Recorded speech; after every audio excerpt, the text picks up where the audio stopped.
Here's what's cooking on today's Sports Stove podcast. We're going to be talking about the Major League Baseball lockout. We're also going to talk NFL. There's all kinds of things to talk about there. And then we're also going to talk NCAA as the March Madness is right around the corner. That and more, that's what's cooking on today's Sports Stove podcast. From Belly Up Sports and the Belly Up Podcast Network, you're listening to the Sports Stove podcast with your host, Vince Stover. Hey, good looking, what you got cooking? How's about cooking something up to me?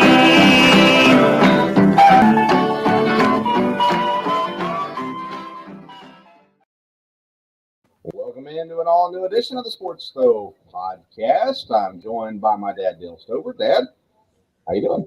Doing good. Looking forward to another podcast here.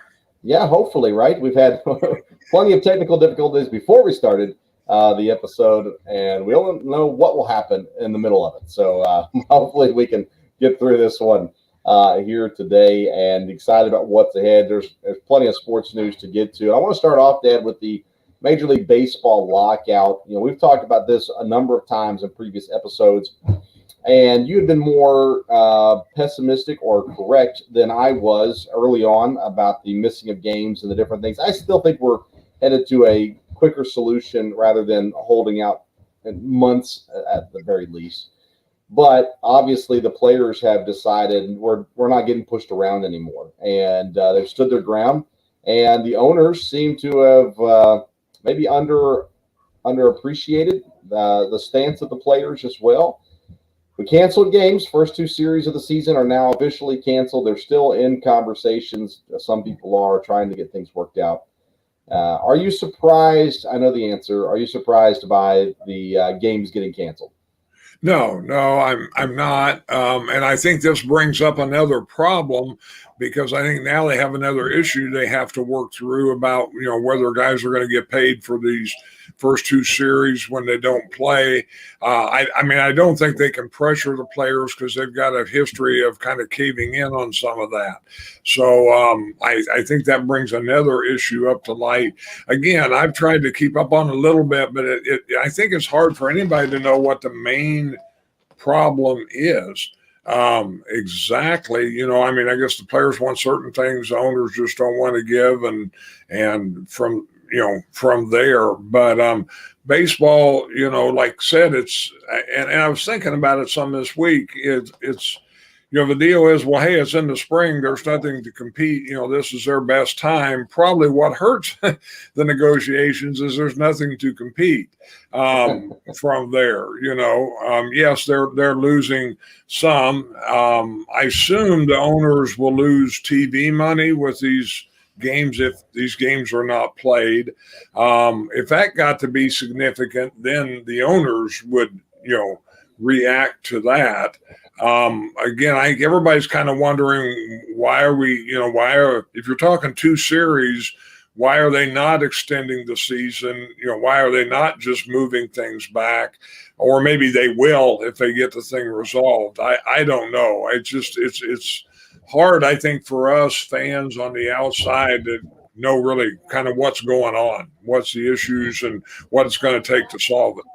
Yeah, one of the biggest issues is they should have been negotiating since December. They didn't start negotiating until February, just weeks before the deadline basically approached, when they could have been talking all winter. The owners refused or chose not to come to the table and talk, and at the same time, the players didn't push it either. And so they started, negotiating late. Then you look at it, and every time I read it, the players would drop their asking price on certain things. A lot of this has to do with the younger players, their eligibility and their time in the league and things like that, and how much money they're getting. A lot of it is that. And they would drop their numbers by $10 million, and then the owners would raise their numbers by $1 million. The owners were not moving in a direction that made it look like they were willing to make a compromise and meet in the middle. And in my opinion, from everything that I've read, is the owners here are just kind of in that mindset of we're the boss, and eventually the players will cave, because they always have. And I think the players have decided, no, we're not this time. We're going to be done with this nonsense. And you look at the player empowerment movement that's gone on in the NBA, in the NFL, And I think baseball players, even though the superstars get paid all kinds of money, they've decided, you know what, we're not going to get pushed around anymore by the owners.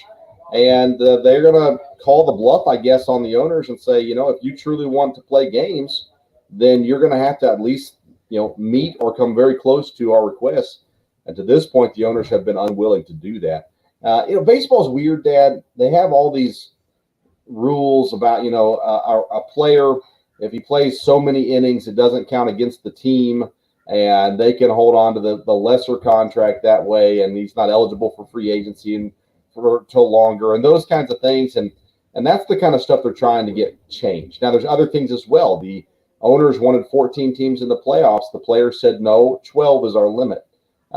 That's interesting to me. You know, expanding the playoffs, obviously the owners are making money, but you'd think players would make money too in that situation. Any idea why a player would be against 14 teams versus 12 teams in the playoffs? Well, again, 12 teams is probably a lot. Again, baseball has not been as even as, you know, football has been lately. And you get past so many teams, you know, so many numbers of teams, you got teams that really aren't very good and really aren't going to compete. And, you know, baseball is not leveled out at all. You've got the really good teams and you've got the really bad teams, and not too many there in the middle. Now and then a team that wasn't supposed to do good surprises. A couple teams made good moves last year, but to say they're playoff teams, I don't know from a fan standpoint. You know, football, I think adding more teams was good. There were no doubt about that. I'm not sure baseball fans would say, oh, yeah, let's have a lot more teams in, that it would really help. In my opinion, nothing being discussed in these labor talks have anything to do with the fans. The only thing that hurts the fans is not having a product on the field. And, you know, that's the only effect it has on fans whatsoever. Everything else is literally between the owners and the players. It's financial, service time, those sorts of things. And, you know, how quickly will they get to it? I don't know. Like I said, there are people talking even now.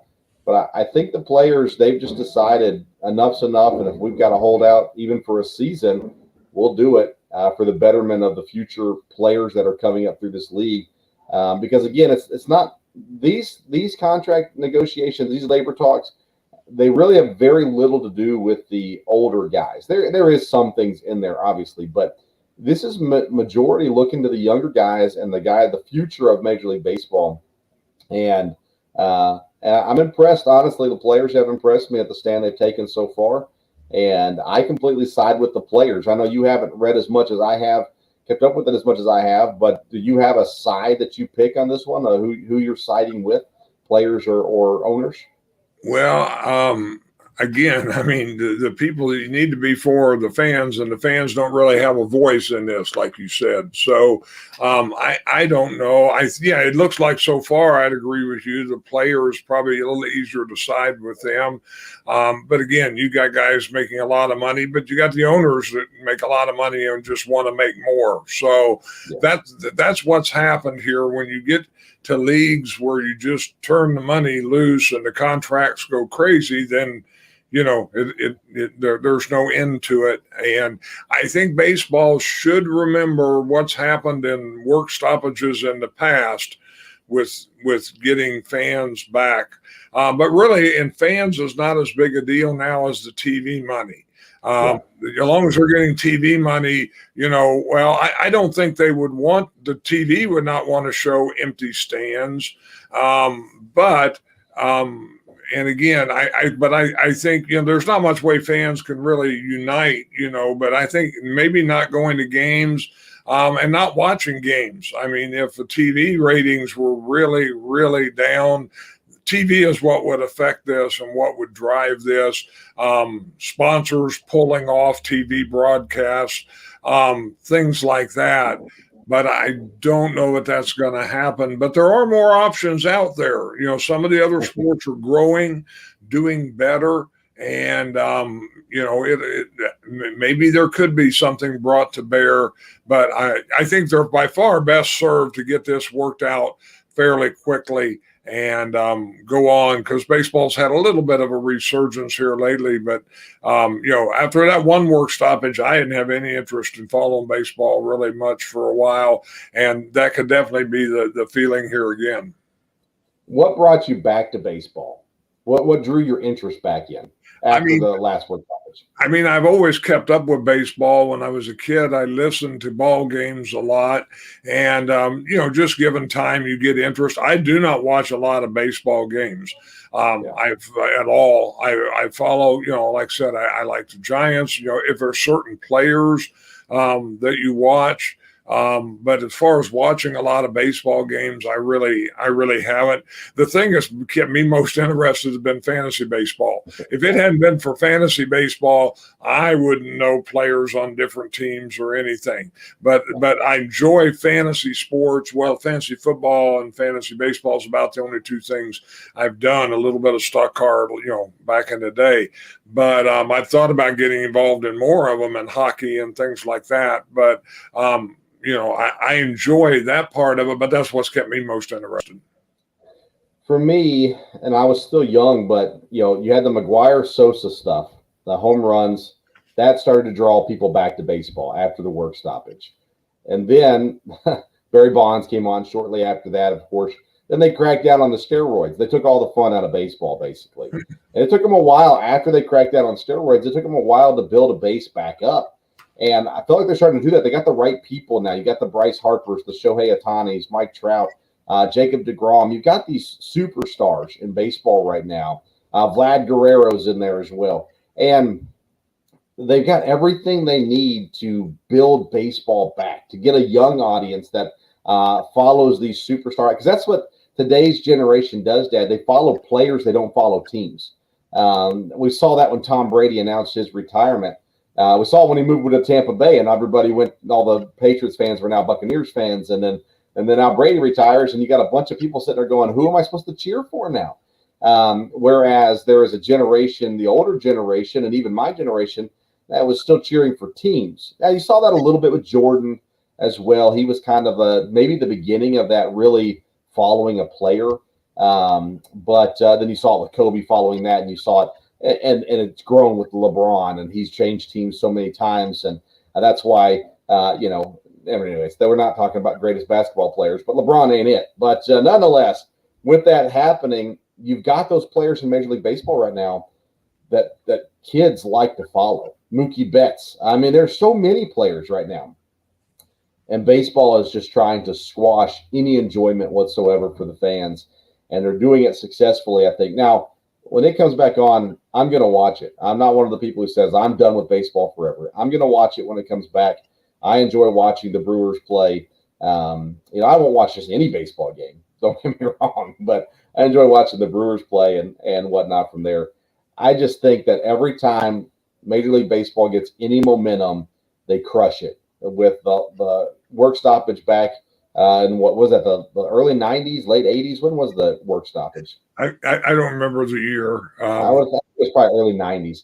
And then you had the home run stuff that was great and started to draw people back. Then they cracked down on steroids. And then pitching started being incredible, and they said no spider tack. And now another work stoppage as a result of players and owners fighting. So in my opinion, Major League Baseball is the worst run professional sport right now. League. I think that they need to get rid of the commissioner. I think he is a hack. He's doing the bidding of the owners. I need to remind people of that. Everybody likes to pile on the commissioner, and I understand that, but he's kind of a puppet to the owners, and he's doing what the owners desire. So you got to remember that as well. But I'm disappointed, sadly, sorely disappointed.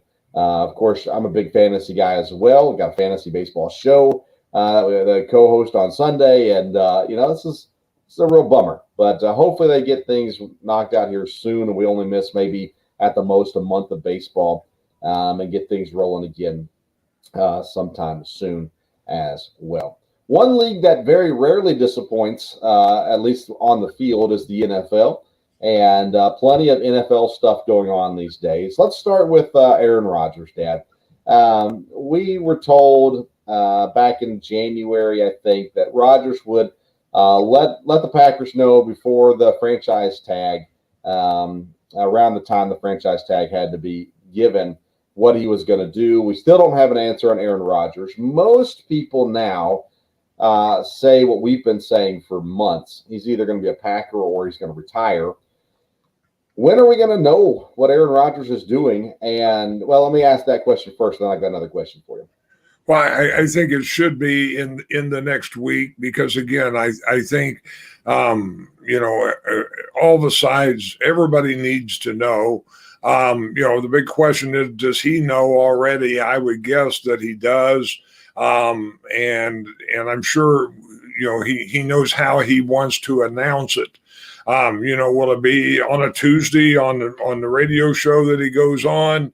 How will that be from there? So I wouldn't think it'd be much longer. Not if he's going to help out with the franchise tag thing, and of course the Packers, a lot of talk. Of course, everybody's been at the combine this week, but again, for them to start moving on at this point, they just have to plan several different scenarios until they know about him. Then they can start moving on. And so if he wants to be on a successful team with the Packers, it's going to help to know sooner or later. So pretty soon. But we'll see. I would think if it's not this weekend, I would think it'd be middle of the week next week. I mean, Rodgers knows what he's going to do, right? I would think so. I mean, he says he keeps having to work through things and look at different things and, talk to people and all that. But yeah, I would think so. Or at least he'd have an awful good inkling. As a Packer fan, does this frustrate you that he's dragging this out? Do you understand why he's dragging it out? Do you side with him in this situation? Where are you currently with the Aaron Rodgers drama? No, I'm getting more frustrated with that. I talked to a Packer fan at work the other day who's a really, really big Packer fan. And he said, I'm really developing a love-hate relationship with this guy.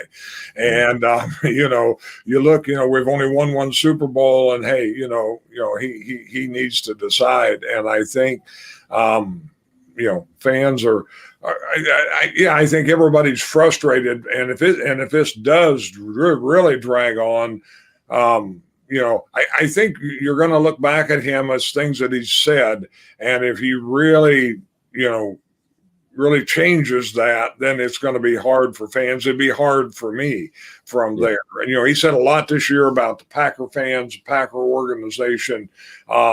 And if he went somewhere else, and every day it goes on, it makes it tougher on the people in the Packers organization because they're asked all the time. And it's great for the national sports talk show people because they can just keep making things up left and right in stories. I heard some things that were unbelievable this week. I thought surely anybody can see through this, but maybe not. I mean, a guy makes a statement and one of these guys said, well, now here's what this statement really meant. No, he said what he said, from there. No, it doesn't mean that, or you can't, know that it does. But anyhow. No joking, I believe that we have covered the Aaron Rodgers stuff as close to the truth as anybody nationally. I've heard so many things nationally. I go, there's no way that's true. It's not true. You're just making it up to try to get clicks and different things like that. Rodgers, one thing about him is he loves his legacy. He cares about what his legacy is. And the longer this goes on, his legacy gets diminished because the only people that stood up for Aaron Rodgers' legacy, being that he only has one Super Bowl win, and the only people that stood up for him were Packer fans.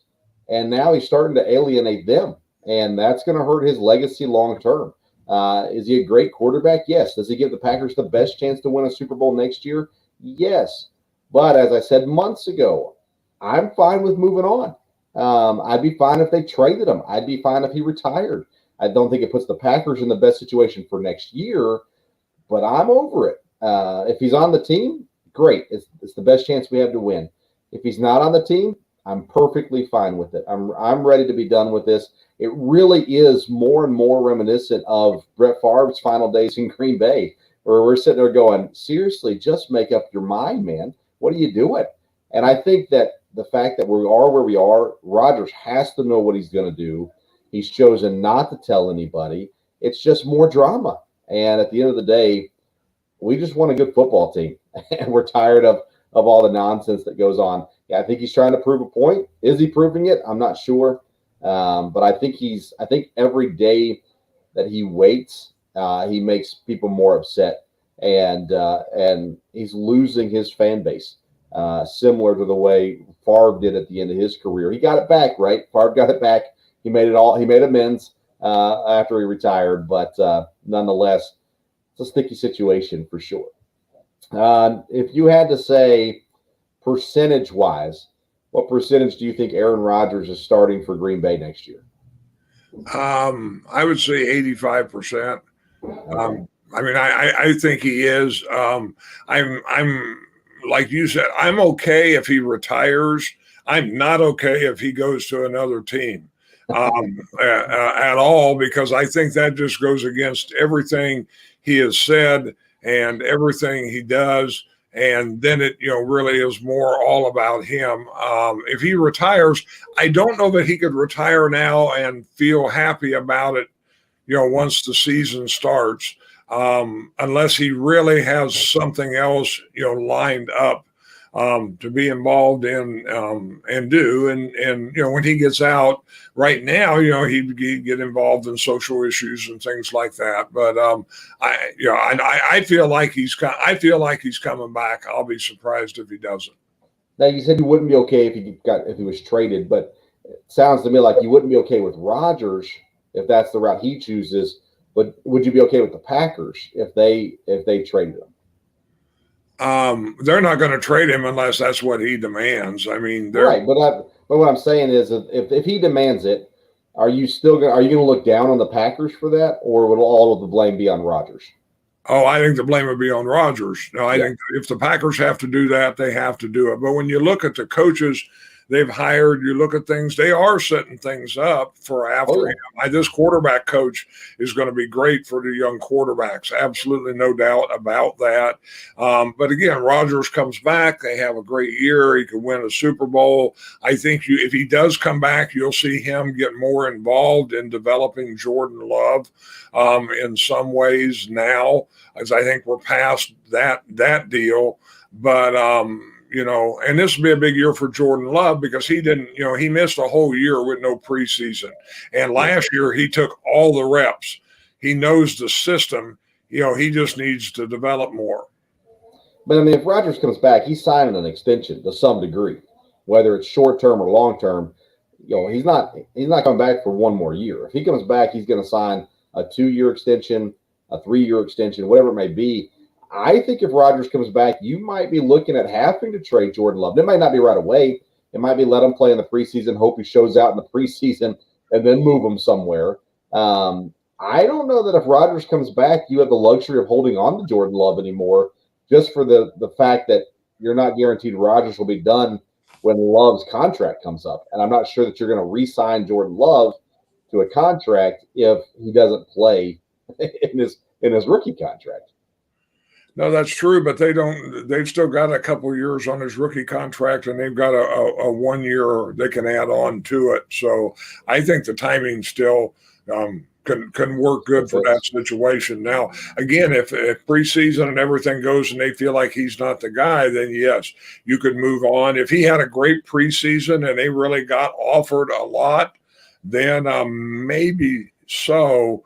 But at this point, they've got a couple more years on his contract. So I think that could work fine. And I think if Rodgers wins a Super Bowl, he's done at this point. I could see that for sure. Because his legacy would be complete at that point, pretty much. 2 Super Bowls secures your spot. Other quarterback situations. Mitch Trubisky, ESPN, reported would be the wrong word. They posted an image, and they predicted that Mitch Trubisky would be the starting quarterback for the Colts this coming season. I'm all in on the Mitch Trubisky trade. Surprisingly enough, I think you give him a second opportunity. It still has to be in the right spot. I think he can be something not necessarily superstar. I think that he can be above average, better than say 15 quarterbacks in the league right now. How do you feel about Mitch Trubisky now? Do you think there is a possibility for him to have success still in the NFL? Yeah, I think if he gets in the right spot, like you said, if he gets in the right spot, I think he can be a starting quarterback.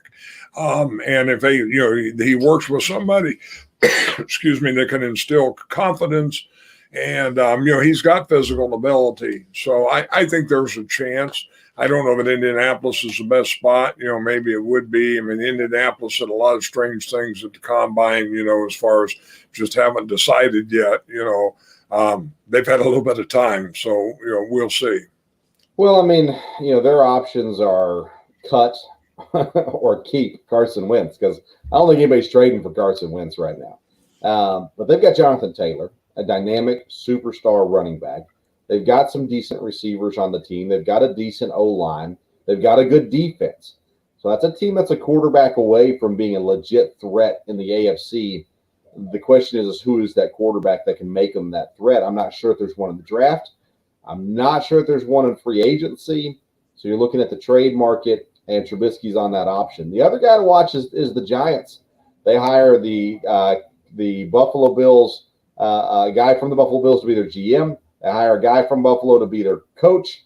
And Trubisky was in Buffalo last year. Now, I still think Daniel Jones, if he's going to have success, it's going to be under Brian Daboll. But Brian Daboll spent a year with Mitch Trubisky. Maybe he likes Trubisky for the future, and maybe they go out and get him for New York as well. I think that would be an interesting get. If that happens, Daboll knows him, so there'd be experience there.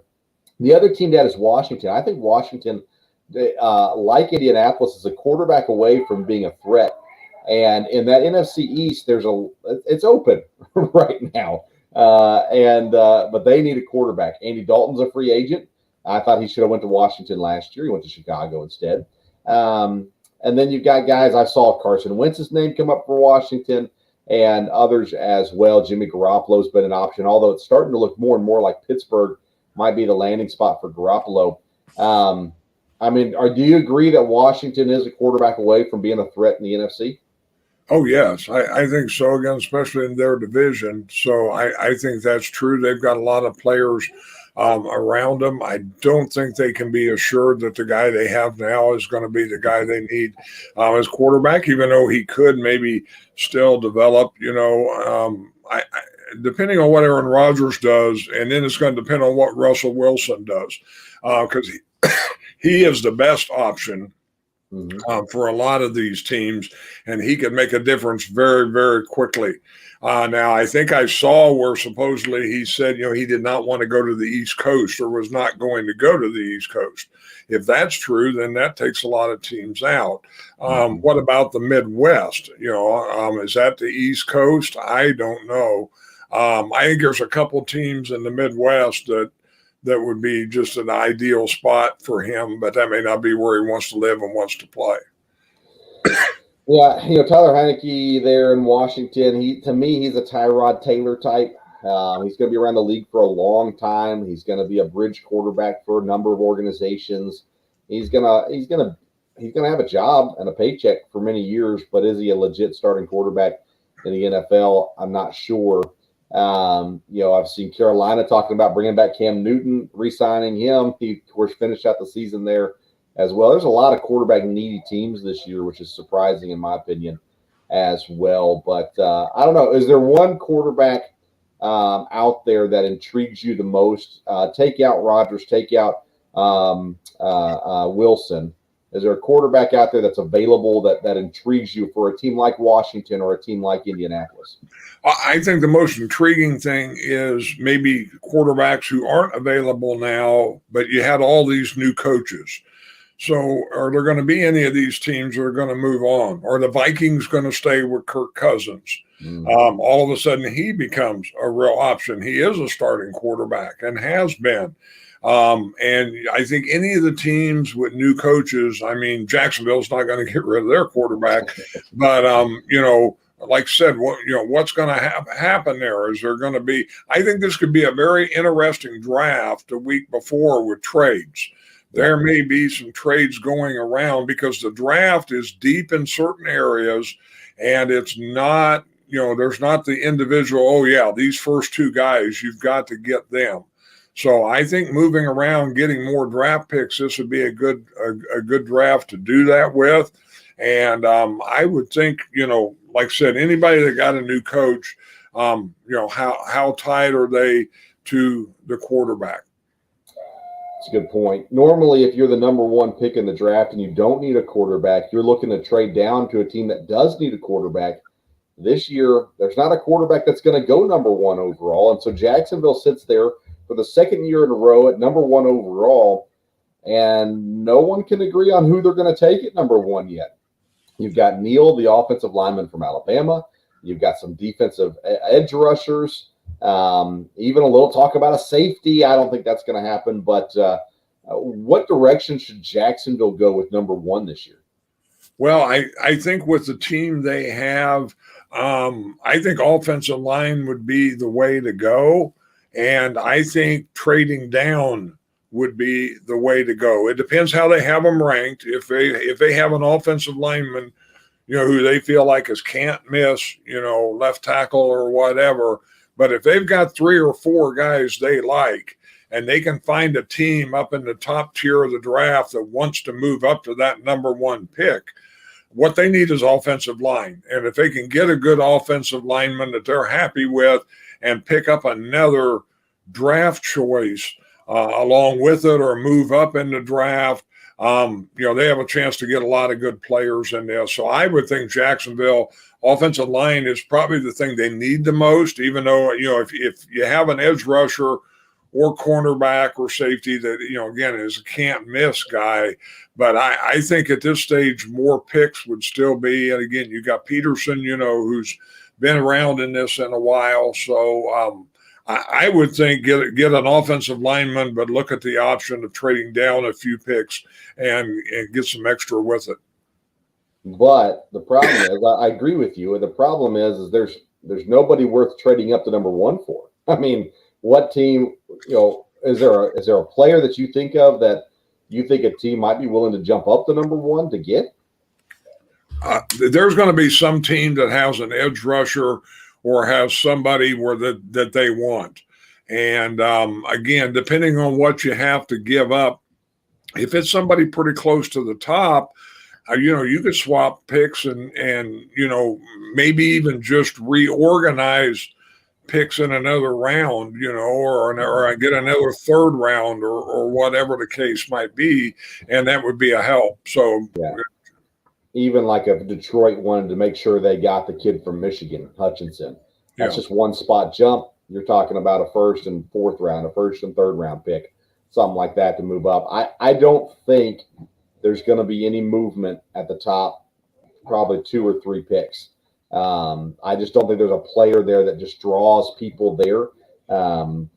If I'm Jacksonville, I'm working really hard to figure out who Detroit wants or who number 3 wants, and I'm starting to float it out there. This is who we're interested in, and hoping that they'll jump up and grab them. Thinking back to the Markelle Fultz, Jason Tatum NBA draft, the Celtics at number 1 traded with the 76ers at number 3, and knowing they wanted Jason Tatum the whole time, knowing that the 76ers weren't going to take him, they were able to trade down and still get the better player in that draft. So you try to work some magic on that for sure. They've got to, at this point, outside of quarterback, Jacksonville needs everything. So get the best player that you have on your board, and we'll see how that goes. Speaking of the draft, the combine going on, is the combine relevant or irrelevant? Does it really matter? Talking about the workout part, the interviews are crucial. They're important, I believe, at least. But is all the other stuff, the 40-yard dash, the cone drills, the weightlifting that they do at the combine, does that really matter? I think the interviews, like you said, are the most important thing. I've, of course, listened to a lot, read a lot about the Packer people there, and that's what they would say from there. I think The physical part of it is not super crucial. It does give a player a chance to jump up.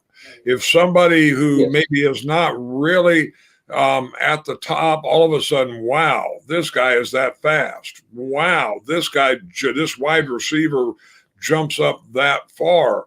I think, somebody that really excels now doesn't mean they're going to be a great NFL player, but I think it can cause people to get another look and have them up a little higher on their board from there. I don't think it makes them a first round pick, but I think some of those numbers make a difference. Now, I've heard scouts say this week they like to see them compete against each other.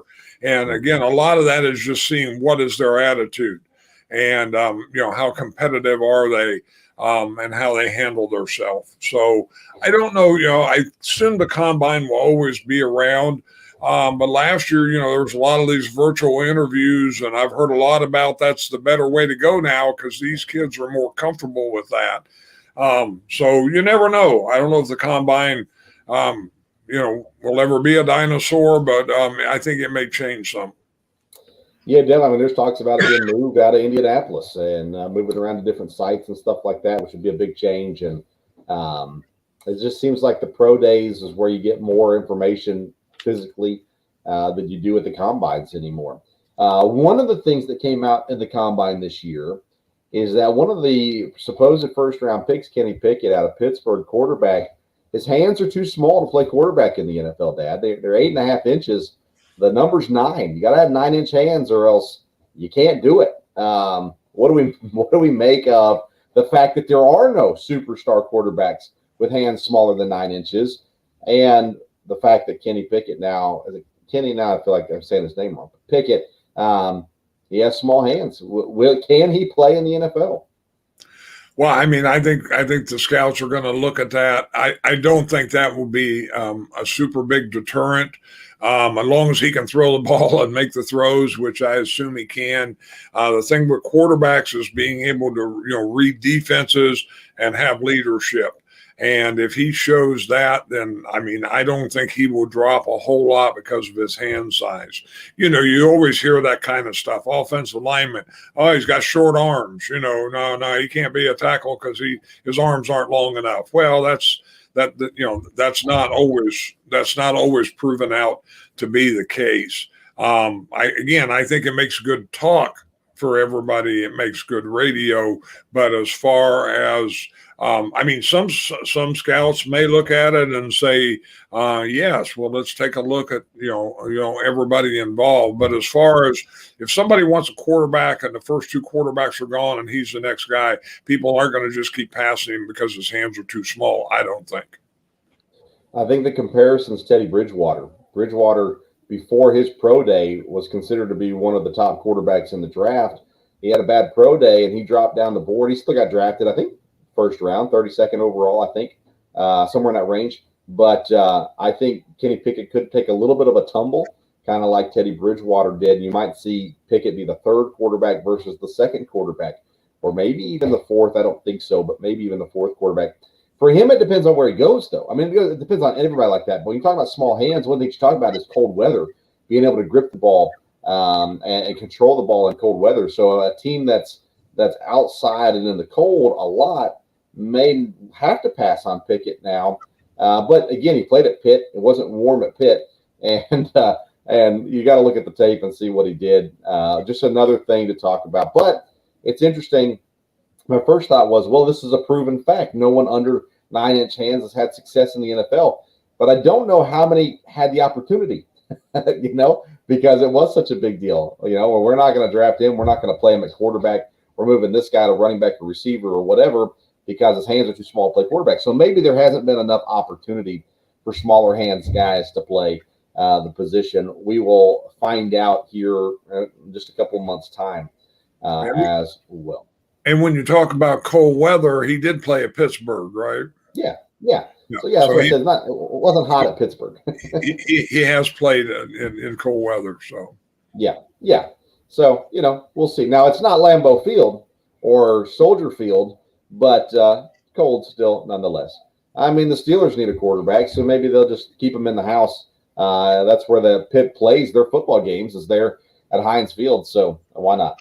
All right, NFL draft is coming. As soon as we get into free agency, we'll start our draft coverage here on the show. But we don't want to put in all the work just to have free agency change everything. So we'll work on that as we get closer to the NFL draft. Dad, last topic I want to get to today is the NCAA basketball. It's almost March Madness. We're 2 weeks away, actually less than that away now from the end of the regular season, end of the conference tournaments. The team that I follow, Eastern Kentucky, the guys lost in the first game. The girls won their first round game in the ASUN tournament, so they played Liberty on Sunday. But most conferences start their tournament next week. And then we get into March Madness a week from Sunday, get the brackets out and everything. Is there any team that's surprising you? We already talked about Coach K. He's going to be given everything that he wants, get to do whatever he wants, going to be given a free ticket into the the NCAA finals. But outside of Duke, is there anybody else that you look at and go, yeah, this is going to be a fun run come March? Well, again, I've said all along, there's just, you get the top 12, 16 teams. I think they're all can be pretty even. I do think, as we said, I think on the last show, I think the conference tournaments could be a lot more interesting this year, the way things have shaken out. Usually I didn't think that made a lot of difference. I think it definitely will as far as the seedings are concerned. And the rankings do really make a difference. The NCAA tournament bracket, you get down, you drop down a little bit, you're playing a really good team, especially the second game. To try to get into the Final Four makes a big difference. So, and I think you're going to have a lot of matchups that look really good, and you're going to have a lot of matchups that maybe don't look that way right off. It's going to be some really good basketball games. I think it'll be good. It'll be interesting to see how many teams, different conferences get in. I'm sure the big conferences will have the majority of them, but maybe some of the small conferences will get 2 or 3 teams in. It's different. You have all these factors now that the committee goes with, and strength of schedule and all that. I remember the day when if you got 20 wins, you were almost in. And that's not the case necessarily now. Like you talked about Eastern Kentucky, I keep up a lot with Middle Tennessee State. They've got 20 wins. The girls got 21 wins. But again, I think they're both going to have to do well in their conference tournament to be sure to get in. Yeah. I don't think this is a bold take, but I think one of the top 8 teams, current top 8 teams, is going to win the national championship. There are good teams that are not in the top 8 that can definitely make a run, get into the finals. But I think when you look at Gonzaga, Arizona, Baylor, Duke is 1 through 4, Auburn, Kansas, Kentucky, Purdue is 5 through 8. I think one of those 8 teams is winning it all. Which one, though, I have no idea.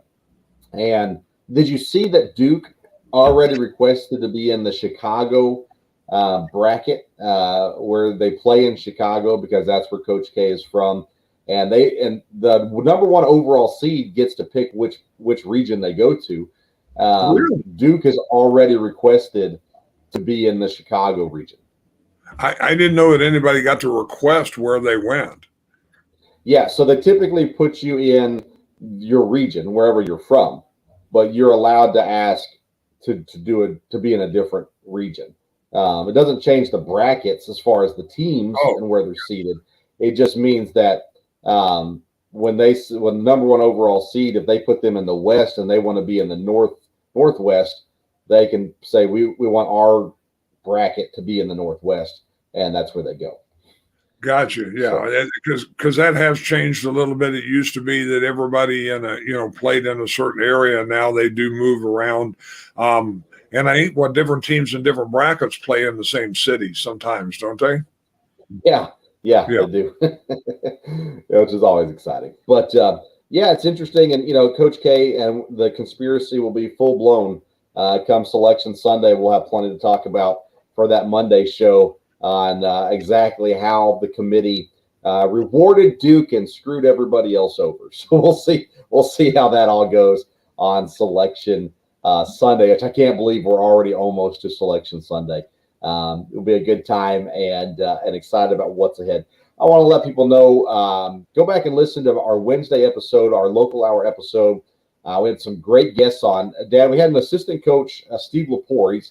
Our Wednesday episode's all Eastern Kentucky sports, but this episode I think a lot of people enjoy. Steve Lepore is the assistant coach for the men's basketball team. He's responsible for a lot of the development of players.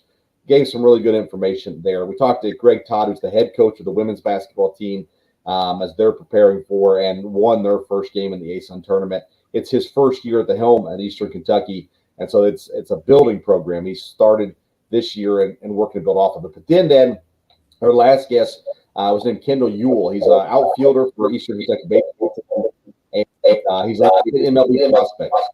So it'll be good. He had to say about what he's working on. And played in the Appalachian League this summer. MLB pipeline league there. Okay, that's all I got. Dad, you got anything else for us today? No, I think we're in good shape there. So, all right. Thank you, everybody, for tuning into today's Sports Stove podcast. Thank you. Hopefully, we'll see you again very soon. Until next time, we'll see you.